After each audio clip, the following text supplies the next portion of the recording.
আমরা হলাম মাছে ভাতে বাঙালি, আর আমার যে কোনো ধরনের মাছই খুব পছন্দের। সেদিন অফিস থেকে বাড়ি ফেরার পথে আমার বরকে নিয়ে একটু বাজারে গিয়েছিলাম। আসার সময় আমি আর আমার বর মিলে বেশ বড় দেখেই একটা ইলিশ মাছও কিনে নিয়ে আসলাম। বাড়িতে এনেই সেদিন রাতে 2 পিস আমি আর আমার বর ভাজা করে খেয়ে নিয়েছি। কিন্তু পরের দিন তো সবাই খাবো, আমার শাশুড়ি মাও খাবেন। কি দিয়ে রান্না করব সেটা না সেদিন আর আমাকে চিন্তা করতে হয়নি। ঘুম থেকে উঠে দেখি আমার শাশুড়ি মা কচুর মুখিকে কেটে সেদ্ধ করে সব রেডি করে রেখে দিয়েছেন। আমি শুধু রান্না করব। যদিও রান্নাটা রান্নার দিদিই করতো, কিন্তু আমার একটু মনে হলো রান্নাটা আমিই করে নিই। তাই সেদিন কচুর মুখি দিয়ে ইলিশ মাছের সেই ঝোলটা আমি নিজেই রান্না করেছি।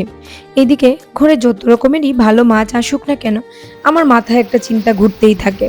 আমার মেয়েটা জানেন তো একদম মাছ খেতে চায় না। সেই 6 মাস বয়স থেকেই মেয়েকে মাছ খাওয়ায়, কিন্তু তাও কেন যে মাছের প্রতি কোনো রুচি নেই আমি আজকে অবধি বুঝতে পারলাম না। তাই অগত্যা মেয়ের জন্য পটল দিয়ে পনির তরকারি করে নিয়েছি। সেদিন খুব অল্প করেই পনির তরকারিটা বানিয়েছিলাম, তবে খেতে দারুণ হয়েছিল।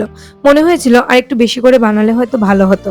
আজকাল কিন্তু আমার মেয়ে নিরামিষ খেতে একটু বেশিই পছন্দ করে। মেয়ের জন্য পনির তরকারি রান্না শেষ করে আমাদের রান্না এবার লেগে পড়লাম। কচুর মুখি দিয়ে ইলিশ মাছটা রান্না করার জন্য আমি প্রথমে ইলিশ মাছগুলোকে নুন হলুদ দিয়ে ভেজে নিয়েছি।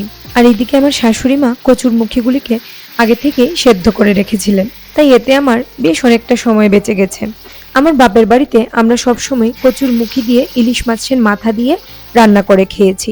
এভাবে মাছ দিয়ে কোনোদিনও খাওয়া হয়নি। তবে অনেকের মুখেই শুনতাম এভাবে নাকি মাছ তরকারিও খাওয়া যায়। তাই সেদিন বানিয়েও ফেললাম। কড়াইতে সর্ষের তেল দিয়ে ওর মধ্যে দিয়ে দিয়েছি অল্প কালো জিরে আর বেশ কয়েকটা কাঁচা লঙ্কাকে থেতো করে নিয়েছি। সেই থেতো করা কাঁচা লঙ্কাকে তেলের মধ্যে দিয়ে দিয়েছি। তারপরে দিয়ে দিয়েছি কিছু কুচনো পেঁয়াজ।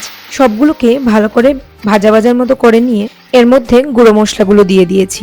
গুঁড়ো মশলার মধ্যে আমি ইউজ করেছি হলুদ আর সামান্য একটু লঙ্কার গুঁড়ো। আমি কিন্তু এখানে একটু ঝাল লঙ্কা ইউজ করেছি, যেহেতু আমার শাশুড়ি মা, আমি এবং আমার বর তিনজনই আমরা একটু ঝাল খেতে পছন্দ করি। মশলার সাথে সবগুলোকে ভালোভাবে কষিয়ে আগে থেকে সেদ্ধ করে রাখা কচুর মুখিগুলোকে দিয়ে দিয়েছি।